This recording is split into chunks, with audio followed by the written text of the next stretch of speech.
દાહોદ જિલ્લાના સંજેલી તાલુકામાં સંજેલી નગરમાં સરકારી અનાજની દુકાન સામે ગંભીર આક્ષેપ. વિધવા બહેન અને પુત્ર અનાજનું પોટલું માથે મૂકી મામલતદાર કચેરી ખાતે લેખિત રજૂઆત.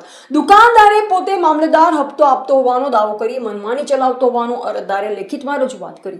અરજીમાં જણાવ્યા મુજબ માંડલી રોડ સ્થિત અરવિંદભાઈ પીઠાયા સંચાલિત સરકારી અનાજની દુકાનમાંથી વિધવા લાભાર્થી લક્ષ્મીબેન રમણભાઈને નિયમ મુજબ મળવાપાત્ર અનાજ કરતાં ઓછું અનાજ આપવામાં આવે છે.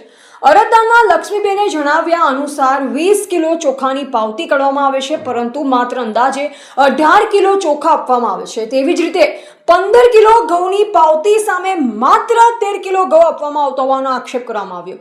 અરજદારે વધુમાં જણાવ્યું છે કે અનાજ ઓછું આપવાના આ મુદ્દે દુકાનદાર સાથે 3 વખત બોલાચાલી પણ થઈ ગઈ છે, પણ આ સમસ્યાનો કોઈ ઉકેલ આવતો નથી. સતત ઓછું અનાજ આપવામાં આવે છે. ગરીબો, વિધવા બહેનો અને તેમના પરિવારોને જરૂરિયાતમંદના હકના અનાજમાં કોણ ખાઈ જાય છે તેવા આક્ષેપ અરજીમાં ઉલ્લેખ કરવામાં આવ્યા છે. અરજીમાં વધુ એક ગંભીર આક્ષેપ કરવામાં આવ્યો છે કે દુકાનદારે પોતે મામલતદારને હપ્તો આપતો હોવાનો દાવો કરી મનમાની ચલાવતો હોવાનો અરજદારે લેખિતમાં ઉલ્લેખ કરવામાં આવ્યો. સાથે જ અરજદારે પોતાની માતા વિધવા હોવાનું અને પોતાના પરિવારને હકનું અનાજ કેમ ઓછું આપવામાં આવે છે તે અંગે મોટો સવાલ ઉઠવા પામ્યો છે. અરજદારે પુરવઠા મામલતદાર ને સમગ્ર મામલે નિષ્પક્ષ તપાસ કરી જવાબદાર સામે કડક કાર્યવાહી કરવા માંગ ઉઠવી છે. તેમજ ગરીબ અને વિધવા જરૂરિયાતમંદ લાભાર્થીઓને ન્યાય અપાવવાની માંગ પણ કરવામાં આવી છે. રિપોર્ટર ભાવસી ભાભોર, માંડલી, સંજેલી.